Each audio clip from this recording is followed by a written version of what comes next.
Recording.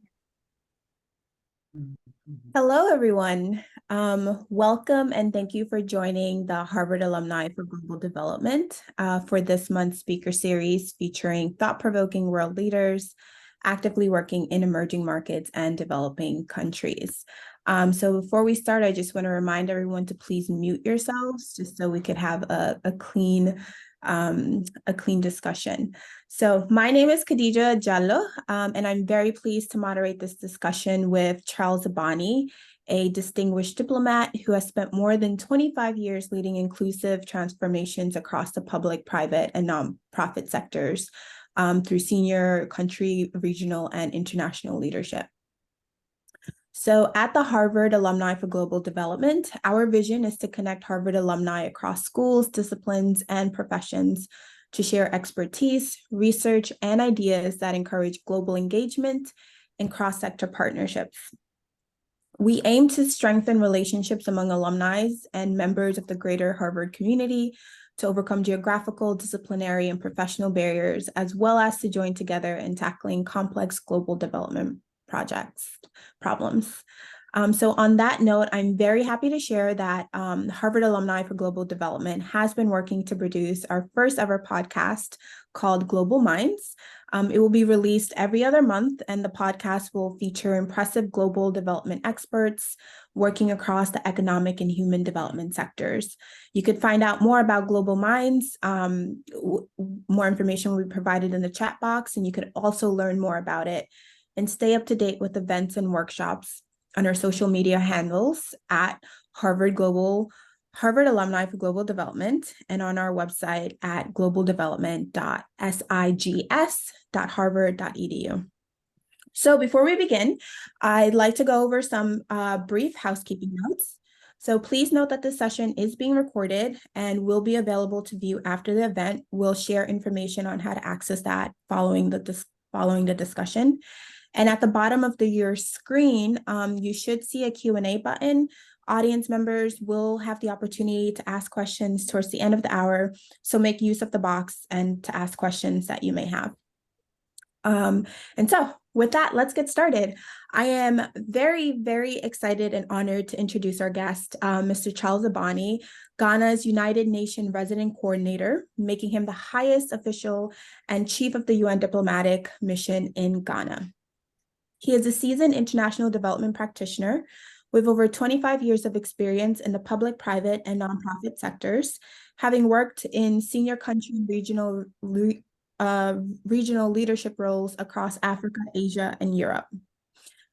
He has worked with ActionAid International, Oxfam GB, Absolute Return for Kids, Palladium, and Shamanics. He has led the successful implementation for projects for DFID and USAID, the UK and US respective development agencies. Most recently, he served as Africa's director in Shamanics UK division, prior to which he led USAID's flagship civil society program in Nigeria. Mr. Abani is from the Federal Republic of Nigeria and holds a BA in history from the University of Nigeria, a MSc in political science from Ahmadu Bello University, and an executive management certificate from Oxford University. With that, Mr. Abani, it is such a joy and pleasure to have you join us. Welcome. Thank you. Thank you. I hope you can hear me. Yes, we could hear you perfectly. And so to kick off, I guess for the benefit of the audience, my first question is about your most recently held position. So, we've probably seen the work of resident coordinators in media, but can you kind of tell us what is the reality and what are the differences between art and life? Like specifically, like what are your main responsibilities and what does a day look like for you? Thank you. Thank you so much. I think the role I'm in now, it's actually what it says on the tin, the resident coordinator. So the United Nations has a total of 51 entities, operations, programs, agencies who all operate here in Ghana, covering everything from road safety on the one hand, all the way through to counterterrorism work, basic health, education, children, youth. And so my job is to really bring coherence to that work. and ensure that the first thing that we are really supporting Ghana to achieve its ambitions around its development agenda. And Ghana has one of the clearest set of at least visions about what it wants to achieve. And to bring that collective set of skills and competencies, bring actors and partners together to deliver on that on those objectives with reference to the Sustainable Development Goals, achieving those by 2030. So I guess on a good day, it's amazing because I work across so many areas and have so many contacts and touch points.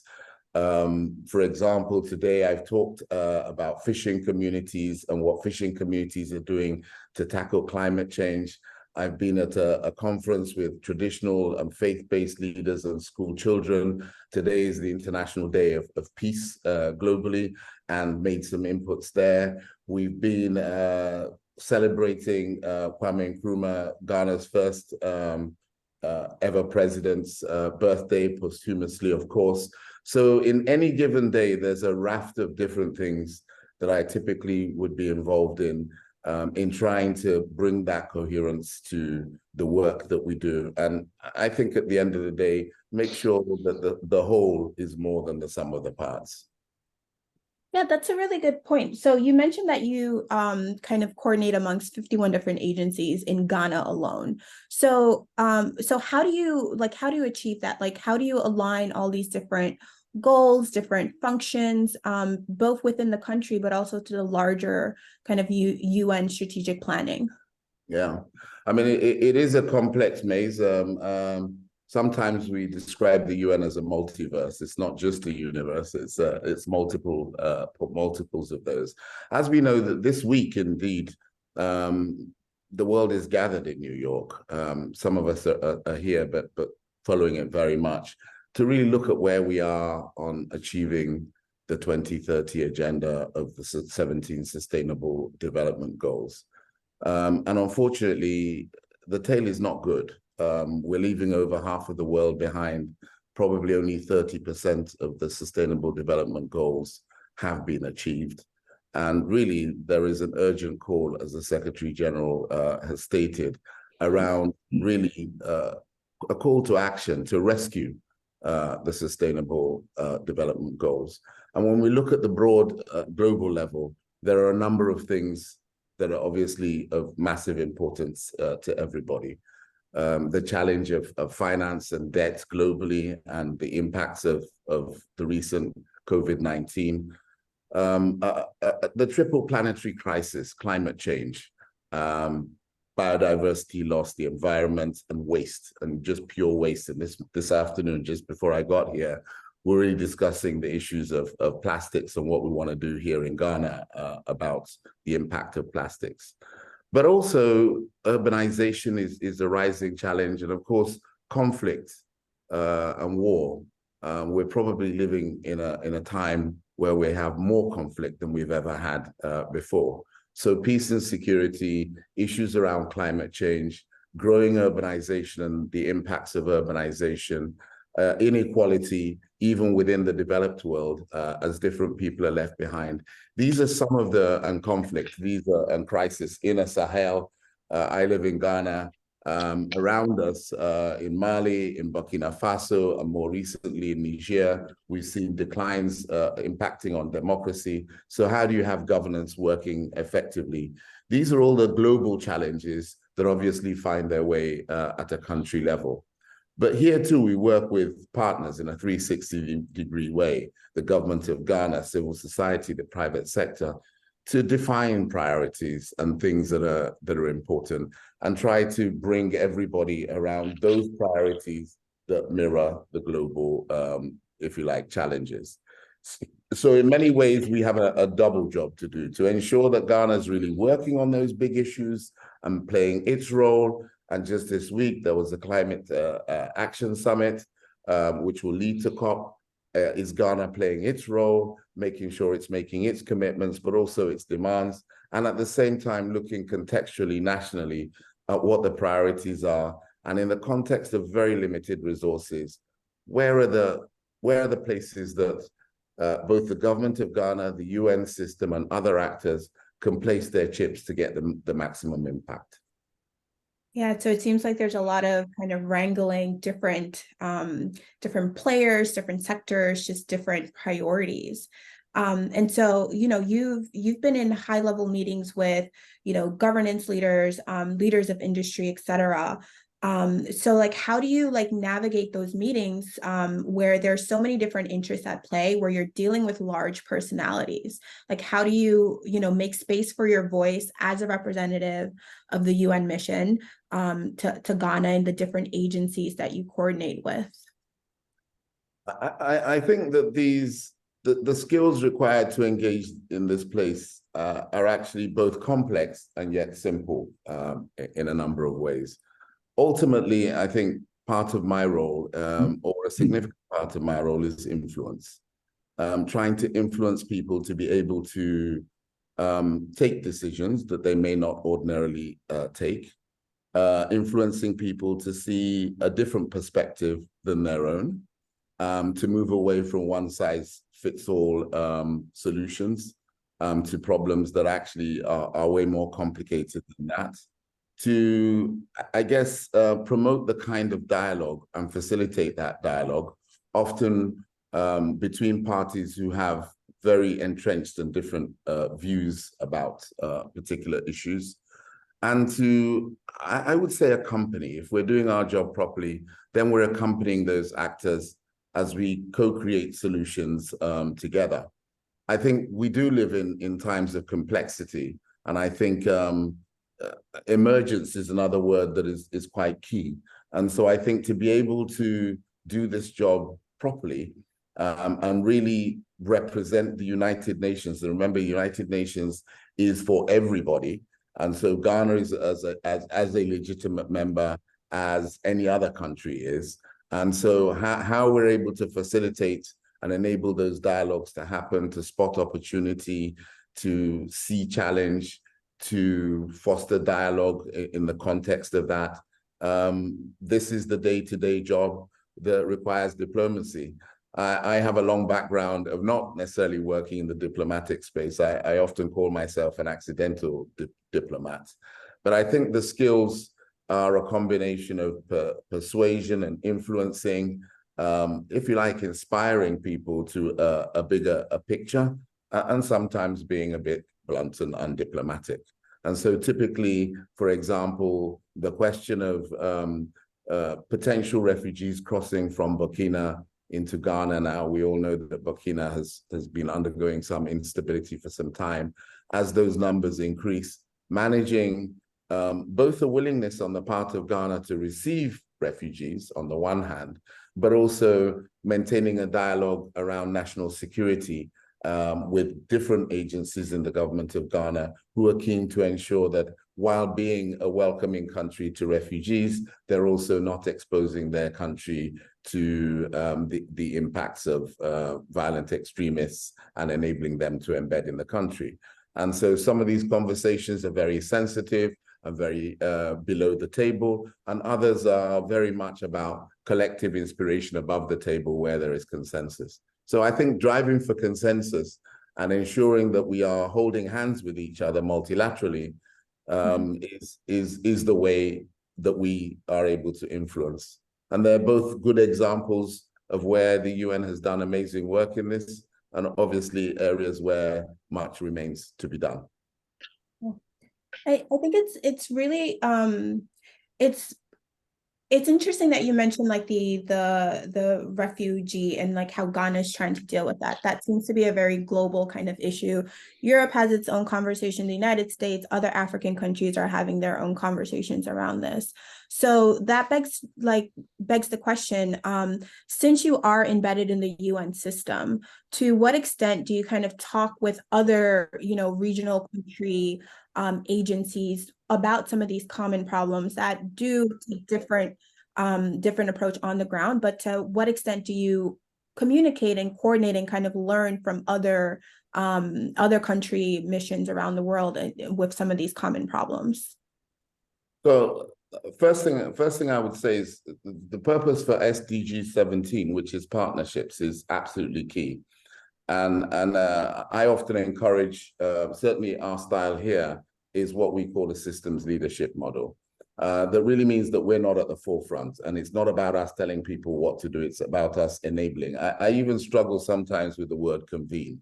I prefer facilitate, broker, convene in a sense that we have the goodwill of everybody, so everybody comes to the table, but not necessarily from a power point of view. I think it's from a collective consensus point of view. And if we just take the issue that you've just, that we've been talking about, which when you broaden it is actually about migration and mobility. There are a raft of different ways that we need to look at this particular issue. First of all, that of course, migration and mobility of people is actually not a bad thing. And so what is the upside in being able to understand that and contextualize it in Ghana and in neighboring countries? It's interesting to note that, although there is a notion, for example, that there is a massive movement of people out of West Africa and the Sahel into Europe, that actually the statistics don't bear that out. The greatest amount of migration is within the sub-region and among the sub-region. And this is why governance is key. And so when we look at these things, what are the incentives that drive people to migrate? And how do we tackle those issues so that and mitigate them in the first place? And then what at the other end is creating, so what are the push factors? How are we dealing with the push factors? What are some of the pull factors? And how do we work across different actors? And so one of the things here we have is the migration network that really combines a range of development partners, UN systems organizations, IOM, UNHCR, all the relevant agencies, development partners, and the government of Ghana, working holistically on these things in ways that will have a ripple effect across a number of ministries, whether they're about employment, industry, all the way to interior, and if you like, foreign affairs and kind of Ghana's stance on those issues. And so I think one of the big things I always say to people is that the big issues are all horizontal, i.e. they connect everything. And so once you've singled out those big issues that really do impact everything, as I said, I was talking about climate change just earlier on, and for me, it's the climate of business. How do we make businesses more resilient? What are the impacts of climate change on access to basic services? How is climate change impacting people's movements, creating conflict, resource shortages that mean that people then are in conflict? So if we see things in vertical silos, we won't be in a problem-solving mode. But when we start to see things more horizontally and then figure out in each of those boxes, what can we do, then it becomes much more effective. And so multiple things need to be done. Yeah. So I think that's the concept of looking at things horizontally rather than vertically is absolutely. I think that's a very good way of putting things. And so to shift just slightly a little bit, so, you've worked across, Africa, Asia, Europe, you've worked in private and nonprofit, all these different sectors, part of some historical moments in the development work. So I'm wondering, what in your career, what has been some of the most salient challenges that you faced in crisis management?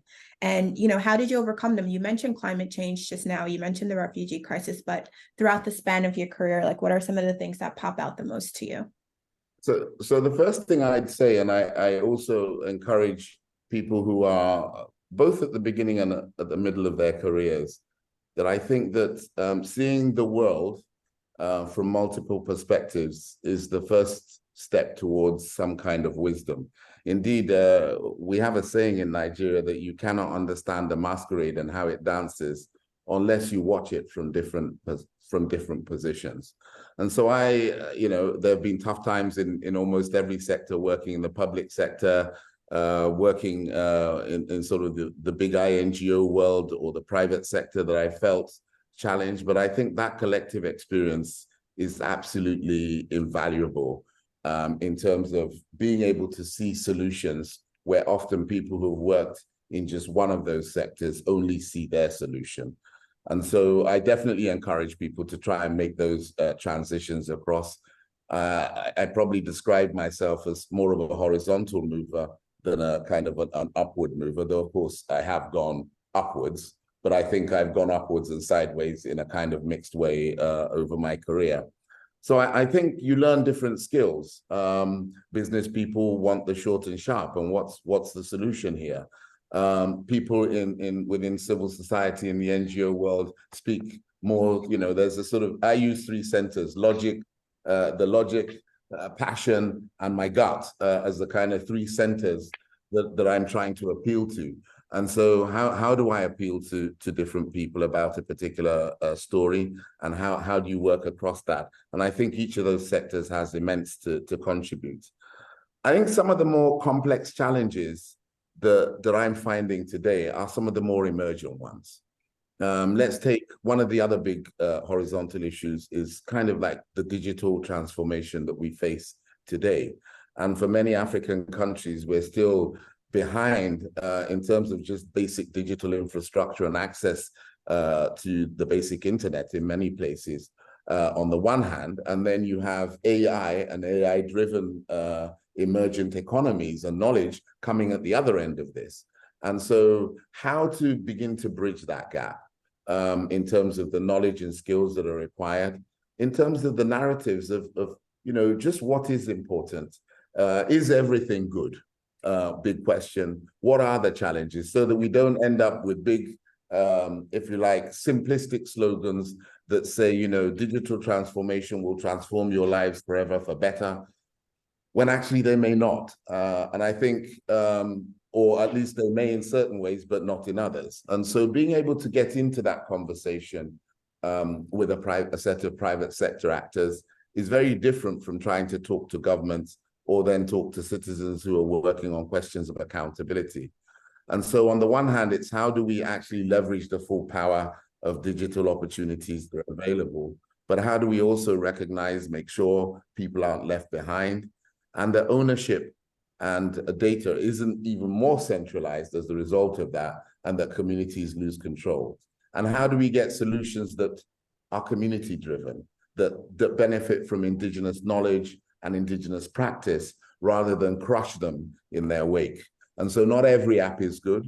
Not every digital solution is good, because coming across that may be questions of identity, which people cherish and value. And as they lose those, they go into conflict. And this, again, is the kind of interconnectedness of everything and being able to see things from that perspective.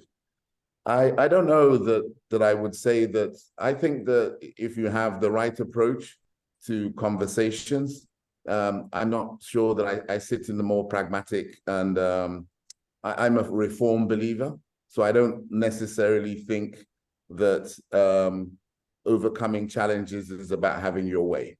I think overcoming challenges is finding win-wins. And actually the biggest challenge is to elevate the conversation to the right place where both parties are able to hear each other and then find joint solutions to problems. So that's a constant challenge, because usually we have one narrative: we're better, this is a better solution. And there are places where that's true. There's certainly medicine out there that means that no woman needs to die in childbirth needlessly when the technology is there. There are more difficult things about how do we resolve land ownership and identity questions that, frankly, there are no silver bullets for. And actually, it's careful, hard work, rolling up sleeves, and being in deep dialogue that will get us collectively to solutions. That's how I experience it on a day-to-day basis. That's quite refreshing, because I remember when I was younger and I was interested in, global development work and whatnot, I was always hesitant because I thought you need to have these like very technical skills, like you needed to be an economist, or you needed to, go and get a PhD and do all these, technical skill sets. And what I'm hearing from you is really refreshing in that it's about building consensus, building community, bringing people along, so-called soft skills. So I'm wondering what skill sets you found to be really useful in your work across sectors, across geographies, that people might downplay when they're thinking about development work or they're thinking about this more international work. So I think first of all, I think you're absolutely right. So a term that I use quite a lot, and actually next week we're taking a number of colleagues across the UN and from the governments to is something I call political economy analysis, which is slightly different from political analysis and is very different from technical. And I think it stems from a simple understanding that no solution is purely technical or purely political. And I think equally both are important. And so the notion that if you just provide technical solutions, the problem will go away, I'm not necessarily convinced that that's the case, because people have to be willing to actually use those. And so you must appeal to their politics as well. So I think things that are focused around how do you identify the incentives for change, whether it's behavioral change you're talking about, or actually moving on a particular big idea. I think incentives-based models are much better. And I think that at the heart of this is dialogue and generative dialogue, because there can be dialogue where I simply try to tell you that I know better than you, or you try to tell me that you know better than me, and we know what happens there. Everybody just shuts their ears. So, and I do think this is at the core of leadership. How do you take people to a space where they can imagine a different solution, but understand the problem, that something they think may be good for somebody is actually not necessarily perceived as good, and then get into that dialogue. Very recently here on the West Coast, obviously we've had challenges in Niger. And on the one hand, of course, we all support democracy and we want democratic rule. And the kind of unconstitutional removal of a government is certainly not the way to go. But then neither is war as a solution to that, and taking that on. So how do you find those spaces to then have the conversations that need to be had to get us back to a more inclusive, democratic context, while not then taking people through pain and suffering? And so often I say to people, imagine that two truths are equally valid and correct, and they need to be reconciled. And therefore, a lot of those soft skills are going to be about how you enable people to see the other person's perspective and come to a level where it's the historical differences, the historical challenges, the historical conflicts don't dominate the conversation, but solutions dominate the conversation, and a kind of collective will to get there. So it's fun that you not necessarily funny, but that you mentioned you are working in Ghana, but you obviously have to take into consideration events happening around the region in neighboring countries and et cetera, with the issue in Niger and whatnot. So in your position, like, you are focused in Ghana and in coordinating the effort within Ghana.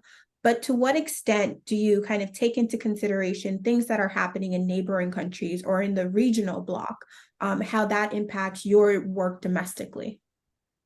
Absolutely. I mean, let me go even further. The moment the Russia-Ukraine war started, the price of fertilizer went up in Ghana massively. So you don't have to just be in the neighborhood to have an impact on Ghana's economy. Ghana is a net importer of wheat. And the wheat comes from the sort of Ukraine-Russia belt. And so part of the whole global food price rises that we have seen have come from the nature of that particular conflict. And the UN has played quite a strong role in opening some of those corridors to enable access and enable food prices to come down. But those challenges are very real. The numbers of people crossing the border from Burkina Faso following the coup in Niger have only increased in numbers. And so everything in that sense is absolutely connected. The Gulf of Guinea has 90% of global piracy taking place. And so even the access to goods and services, the price of those, the safety of communities along the coast, All of these things are connected. On pollution, we all know that pollution knows no limits to national boundaries, whether this is climate related or for instance, environmentally related. And so it's absolutely critical that we work together. There's a black gate. Is the second black? Sorry. Hello? Yeah, sorry. Someone inadvertently. So I think it's absolutely critical that we're taking account of these and we're bringing different perspectives to that debate. So for example, here in Ghana, we seized the opportunity to really push the Ghana government about sustainable local production of fertilizer. How does it create the right import incentives or even the right incentives for the establishment of local capacity to produce where inorganic is useful, but also to drive home the importance of organic fertilizer in the context of biodiversity loss and environmental protection, to then say, how do you up the ante around local production, while also being involved at the macro level in discussions with the government about how it places its finances in ways that it's making available foreign exchange to actually purchase at a higher price fertilizers that are absolutely critical for farmers to gain access to. Otherwise, then we have a food security problem. So again, all of these issues are interconnected. And this is why some people say, well, why do you need all these agencies working in a country? You know, we have a UNDP and the IFC and the IMF who are working on macro economic issues, but we also have the World Food Programme working on issues as they relate to food and food security, along with the Food and Agriculture Organization, and UNICEF working to ensure that children and adolescents are being protected. UNFPA working particularly around issues of women's rights, along with UN Women. And it's the collective capacity of these different agencies to work to these big issues that then makes the impact more effective. And so this is the complexity that we have to deal with. And for example, we have Global Pulse, who are working here on issues of helping Ghana to set up ethical AI frameworks and data governance and data management systems that will enable them to harness the benefits of the digital transformation out there while ensuring that they're not being left behind. And ITU working with the Ministry of Communications to train girls between the age of 12 and 20 over the rest of the period before 2030 to ensure that not only that Ghana has the workforce to be digitally ready, but that workforce is not a traditional workforce of just men, but also that women and girls are also given an opportunity, and persons with disability in this marketplace. So in a sense, you can imagine that your head is typically having to think 360-degree all the time, and then working with the technical skills, the leadership in all of these different agencies to work towards these kind of important big goals that we're all trying to have an impact on. Yeah, you pulled up a number of things that are pulling at my heart: the international relations around the region, and then talk of digital transformation. I could go into like a further conversation with you about that, but let's kind of take a little bit of a pivot right now, and really want to kind of get your advice for folks on the call here who want to enter this or in this field and kind of looking for ways to improve their capacity in this field. So you personally, you entered this sector at a time when, folks like you made up a very small portion of those who could enter and who could rise to, these top levels of leadership. And you have absolutely succeeded in that. So my question to you, like, what was the impetus for you wanting to join the sector at a time when it was hard for, folks outside of certain geographies to break into it? And then what made you stay despite, the challenges that you probably faced? Wow, I mean, all sorts of big questions there. We have in the UN system here in Ghana, we have a group called the YOLI. It's a youth leadership fellowship group. Some of the stuff I say to them is, on the one hand, development work is rocket science, and on the other hand, it's absolutely not rocket science. So the first thing is why do I want to be in this space? And very often people can undermine or underrate the skills and competencies required. And I think having a good why is always important, because your why drives you. I want to change something. I'm passionate about a particular cause, because those are the things that will help you have the resilience you need when you come up against the barriers or you get the knocks. And I think having that internal drive is critical first, rather than seeing this quote unquote as a career. I think everything should be appalling. And so I think my work in development, probably the UN was the first entry point. I couldn't succeed in that area. I went more to the NGO side of things and got in there, and have had an amazing career over the last 25, 30 years, where I've literally worked across every single sector, from private contractors all the way across now to the United Nations. So I think knowledge is powerful, and knowledge, know what you want to say and why you want to say it, and have that real passion about it. I think you'll always have to develop people skills and avoid a persecution, self-persecution skill. They're out to get me. And just recognize, I say to young people 3 things, actually: knowledge, networks, resilience. These 3 things are the key. If you turn up and you have a network, but you have no knowledge, you're not really going to be adding any value. And if you think you're going to succeed every time and you're not prepared to fail, then frankly, you don't stand a chance. And so actually being able to get up every time, reskill yourself. I think also that people need to reinvent themselves. And I constantly find that we all, there is no one mold. Do not be a slave to dogma or one perspective, because that will lead you to just hold a particular position. So to what extent in this business of dialogue that I've just been describing, and the need to hear each other, are you able to hear other perspectives and to explore those other perspectives? I think those are key. You can learn a number of skills. I think any good leader must know something about everything. You don't need to know everything about everything. It's how you leverage your team, how you inspire them, how you build trust with them, to be able to get the best out of them, and to, if you like, keep people, again, around leadership. What's the vision? Who are we? What's our identity? And to build that. And clearly different groups will always face challenge over time. As Black people have faced these challenges. Increasingly, we now know that there are no competencies that are beyond anybody in particular, but it always takes hard work.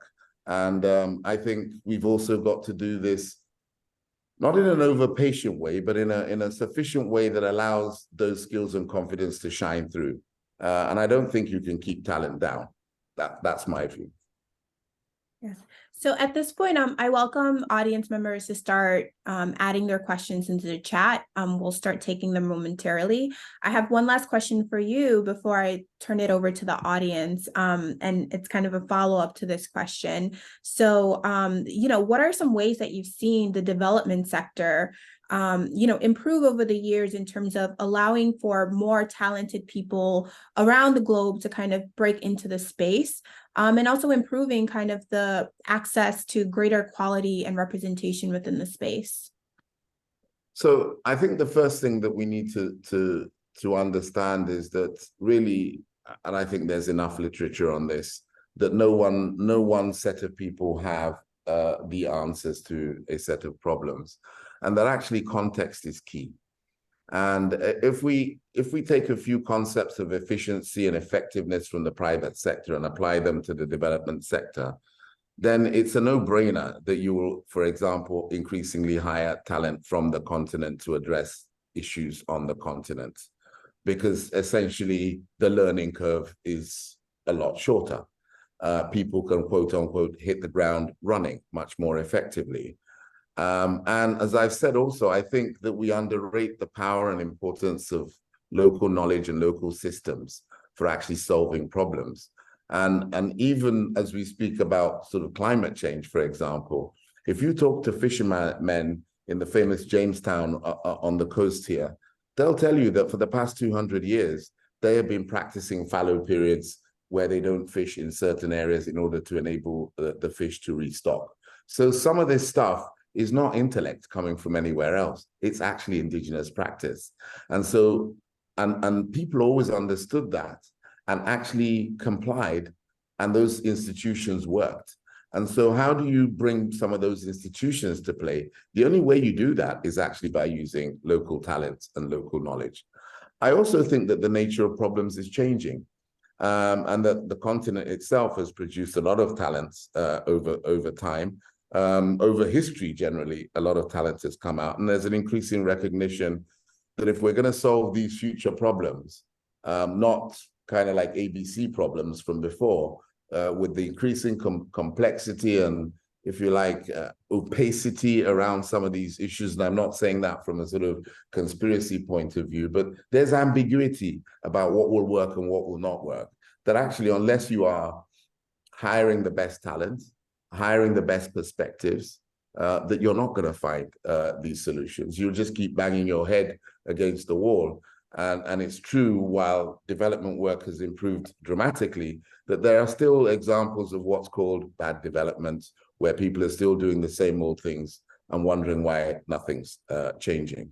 So I think these are imperatives to hire different sets of talents. And that doesn't mean, for example, that Asian people are only good in Asia and Africans are only good in Africa, because actually we want to see the best of Asia come to Africa. So we're encouraging a lot more South-South collaboration. We want to see the best of America come to Ghana. And so this isn't about one group being excluded and another group suddenly gaining dominance. It's really about how we create really multicultural, multi-perspective teams who can bring different analysis and perspectives to a problem, while committing to finding the best solution for that context. In the belief that on some things, yes, one size fits all, probably a mobile phone. But for many of the sort of social complex issues, how to get communities to collaborate, how to enable women to participate better in the spaces that they occupy, how to move away from a welfarist approach to persons with disability to one that's empowering and enables them to actually exercise their rights to livelihood. That these things are deeply embedded in culture, in tradition, in practice, and that actually, unless we really get these things, we won't make the progress that we need to. I think we're getting smarter at realizing that and promoting that kind of dialogue. And I think sometimes the harder the problem is, actually, the more obvious it becomes that unless we do this, we won't find solutions. Okay, so with that, I welcome members from the audience to the Q&A. So you have two ways you can do that. You can either put your question in the chat, or I think, Zaina, they can raise their hand and ask directly. So all are welcome to join in. Be warned, I have a ton of questions myself, so if no one says anything, I'll continue talking.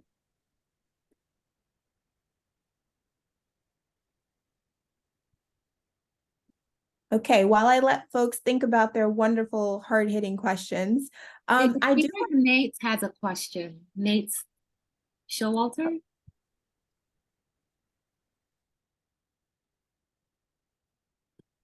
Okay, Nate. I saw he unmuted himself, so I thought maybe he'd have a question, maybe not, or maybe he's having audio issues. Khadija, continue. This is Nate Showalter, but I wasn't aware that I'd raised my hand. That's okay, Nate. All right. Well, please add your questions to the chat or raise your hand. As you guys are thinking, I do want to take a step back, Charles, on this question. You mentioned the value of indigenous knowledge, and that, you know, some of these solutions aren't new. They've been with communities for generations. And so that's something that I firmly believe in. But I think one of the complications that I have with development work is there's this tendency to focus on metrics, on like, how do we quantify things? How can we distill things down to numbers to, this is the data that we have in store. So I'm wondering, like, in your work, how have you found kind of taking the incredible knowledge from indigenous practices, from indigenous knowledge itself, and kind of fitting it into the development space's urgency or, demand for this hard scientific data and numbers and these like very sterile kind of result-oriented focus? So I mean, clearly we all live in a world where, in order to make sense of stuff, we're always keen to, I guess, try and figure out ways we can tell that story to someone else in language that they can understand. And there's the famous saying, unless you can count it, it doesn't count. And then there's the other saying that, not everything that you count. Not everything that you can count counts. And I think these two things, again, I believe in the fact that all of these things can exist alongside each other. We have a Natural Resources Institute in the UN University. The UN, one of the institutions here is the UN University, funded by Japan, with campuses across the world. And the Africa campus is actually located here in the University of Ghana in Accra. And a lot of their work is around natural resource management. And kind of issues around kind of looking for local solutions to problems. And so they range from big discussions about what are the trade-offs if Ghana is to stop exploiting its oil and gas in return for renewable and cleaner energies. What are some of the debates and trade-offs potentially for modular nuclear in that framework? To very small conversations at the moment about how a massive shea butter industry that produces a lot of bio-waste locally, actually there are indigenous examples of how that bio-waste is being used as fuel as opposed to charcoal, which is resulting in deforestation up north. And so how do you create the right incentives and then go to scale? Because it's not just an indigenous solution on its own, but how do you produce that stuff at scale? How do you aggregate some of that waste, which is significant, but produce in a number of dispersed centers in a way where it makes industrial sense to then create enough energy or enough momentum to actually offer another alternative to fuels that is effective and useful, not harmful, but then also enables you to protect the environment. And it's programs like that particularly the university here are able to do quite a few pilots around.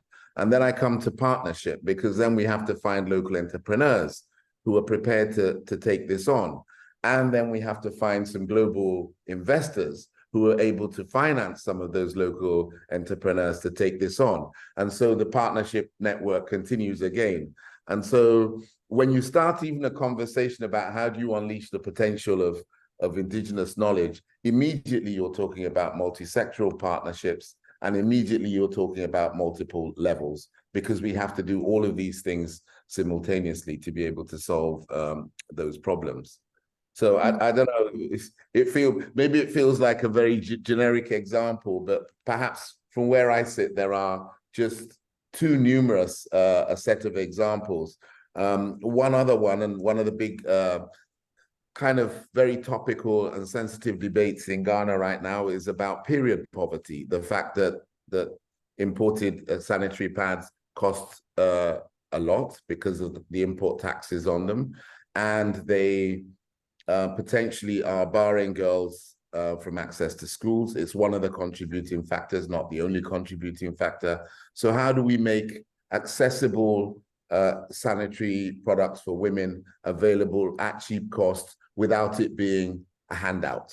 And so, interestingly, working with a number of local entrepreneurs who are largely social entrepreneurs, figuring some of this stuff out, and everything that ranges from reusable sanitary towels to actually, no, we don't need to go back to reusable. We can, create new local products that actually slash by 80% the cost, but are built around some of this indigenous knowledge and indigenous practice. So it's very variable. And it's actually, that's why I say sometimes it's both the big things, but it's also the small things that can go big.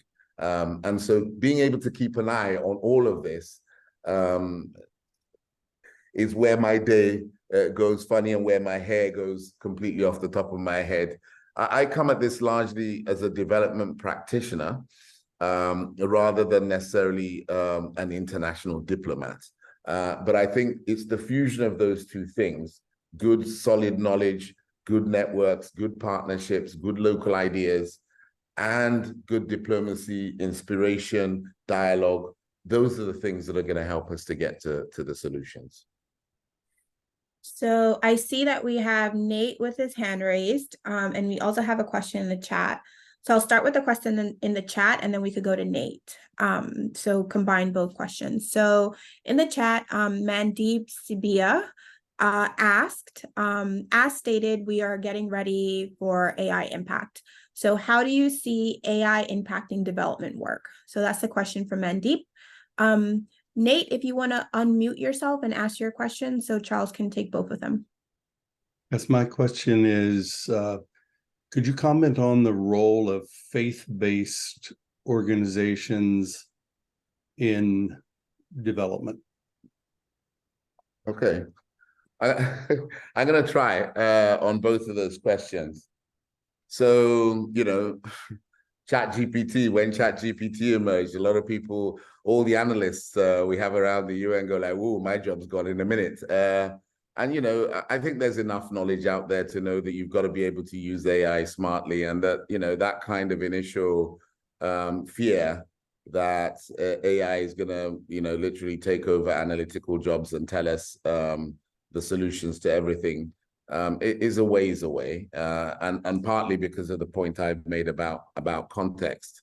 If you don't know the right question to ask, those who use ChatGPT very well, I don't profess to be one of them, but I do have a couple of them around me, will always say, if you ask the wrong question, you'll get the wrong answer. And I believe that in life generally, and often say to people who are doing stuff, I say, beware the forest you cut, because it doesn't matter how well you cut the forest. If it's the wrong forest, it's the wrong forest. So on the one hand, I'm not super scared. I think that in this notion that we all have a responsibility to stay in a mode of continuous learning, and I think that's a fundamental, then we will find ways in which we will harness the best out of AI and even help AI to shape AI for good. So I, you know, in some ways I don't see it taking over everything, but I do see it helping us to get some efficiencies. Some of the monitoring stuff that you were talking about in very hard to get to places. How do we use AI to get to better, and how do we find ways to use it to get better information in remote places that may be in conflict, that may be difficult to reach over time? How do we use some of the AI to help us to process some of the solutions and use AI in the way venture capitalists use money to try a few ideas and see which ones work on the ground? So I think it's very emergent, and either it's all going to do good or it's all going to do bad. I think those narratives are just way too simple. And we've got to figure out how I mean, the only thing that we can't do is not embrace it. It's coming. Whether we like it or not, it's going to come. And so the question is, do we engage it thoughtfully, intelligently, challenge robustly where we do think that it has or creates issues or creates inherent bias, and challenge those issues? As with everything that's quite disruptive but transformative, we're going to have to engage it. And so that's the only thing that I would say there. Faith-based organizations and their role, it's a mixed tale of the tape, isn't it? For me, they are faith-based organizations absolutely critical to what we do. This morning, in celebrating International Day of Peace, Ghana has one of the most innovative structures called the National Peace Council, which is made up of traditional rulers, faith-based leaders, and community leaders who are brought together both at national level and all the way down to community level to discuss peace and to broker peace, to identify, to do early warning, to mitigate and prevent. You know, the UN strongly believes that we should prevent things rather than try to solve them after they've happened. So really investing in the Peace Council is a positive thing. And the role of faith-based leaders in that has been extremely powerful in terms of communities here are very strong on their religious beliefs and listening into that. Is there dogma there? There are many dogmas in the space of faith that then mean that also they prevent us from being able to move to the next level on certain issues where people's faith is largely built in God will solve my problem, not me. And so how do we mobilize people using faith, but also, I guess, sufficiently inspire people that they can actually take change and that not everything is going to happen just because of God. So these are kind of the dialogues in the space that we're in. A great mobilizer of resources, a great mobilizer of technical capability. I think a number of the dialogues that still need to happen, interfaith, promoting a lot more dialogue. Ghana has a very tolerant, I speak to the experiences I have. Ghana has a lot of tolerance, interfaith tolerance between Christians and Muslims. And so we don't see some of the kind of violent conflict that you see in other locations on the continent where there's high levels of intolerance. How do we continue to foster that? Because I think that's a key, one of kind of Ghana's key secrets in terms of how it's able to maintain this crown jewel of peace. And by the way, that doesn't mean there's no conflict in Ghana, but on an overall balance, I think it's 2022 rated the second most peaceful country on the continent. Faith-based organizations and cross-faith collaboration is a key ingredient to that. So much to be said in favor of that. In a secular state where we're trying to separate religion and faith from day-to-day operations, sometimes it becomes a blockage and an issue. And so there are a number of debates going on in the country at the moment where religion, you could say, is not necessarily being as helpful as it could be. But it's the same thing with any other actor. Are the private sector always a good actor in development? Definitely an important one. Always a good one? No. The other conversation I was in just a few minutes ago, we were saying plastics is who's creating the plastic pollution? And so if we want to tell stories about the impacts on women and children and fisher folk, then we must also be targeting these at some of the polluters as well. So I don't think any group of actors, including the UN, by the way, are kind of like sacrosanct or above or better. And it's our ability to recognize each other's core competence and work with that. Okay. Well, we are at the top of the hour. I see Clay's hand is up. So Clay, if you can ask a really, really quick question and we can get an answer in the last minute. Okay, thanks very much. I recently did an evaluation of a World Bank project, and surprisingly enough, in the last few years has run up the government debt, which is twice the sub-Saharan African average in terms of debt to revenue. You know, I wasn't expecting that for Ghana. Now, there was an IMF-led bailout of $3 billion, including China. China, for the first time, was part of one of these bailouts a few months ago. But that's only the beginning.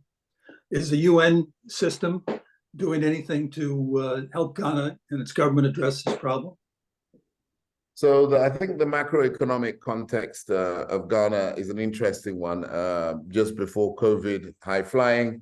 After COVID, and particularly the impacts of, as we said, global conflict, less so. I think that there is an acknowledgement increasingly in Ghana that, you know, three things that are very helpful to Ghana's long-term growth is that, one, it must continue to grow economically. It must manage its resources better. So there are serious questions about better governance, management of wastage, proper accountability, better use of technology to, if you like, remove corruption from within the system here, and an adherence to the discipline required to take that fiscal journey towards its aspiration of middle income status. And of course, the UN plays a very significant role around that. We have a number of advisors who engage in this process from different agencies.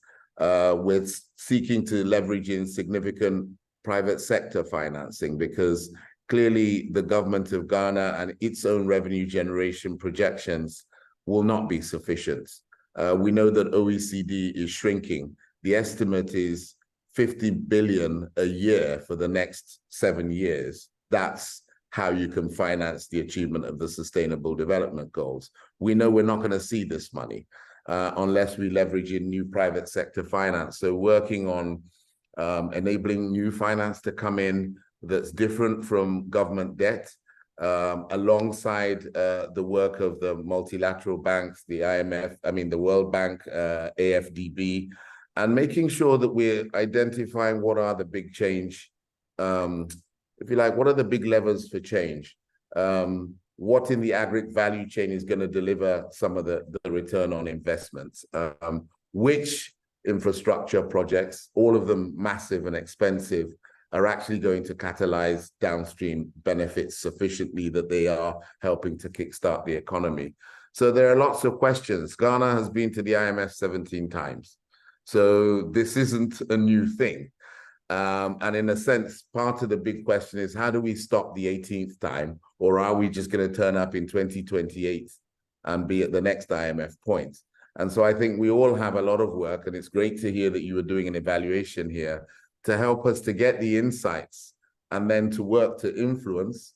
And I think it's a combination of actors, some of us in the development space, the government of Ghana, particularly citizens, and the way they're able to demand accountability for some of the huge flagship projects that are out there. All of this will be needed. Nothing less will be sufficient as we try to support Ghana on that journey. Okay. Well, this has been a wonderful conversation. Wish we had more than an hour. Thank you so much, Charles, for joining us and for your wonderful commentary. I think the thing that I will take out of this is your advice on knowledge, network, and resilience working in this sector. For everyone else, thank you for joining us. You could stay up to date with all the different things that the Alumni for Global Development has offered. Check out our podcast, Global Minds, and you could always stay up to date with our offerings at globaldevelopment.sigs.harvard.edu. Everyone, thank you so much and have a great rest of your day. Bye. Thank you for listening. Thank you very much, and bye-bye.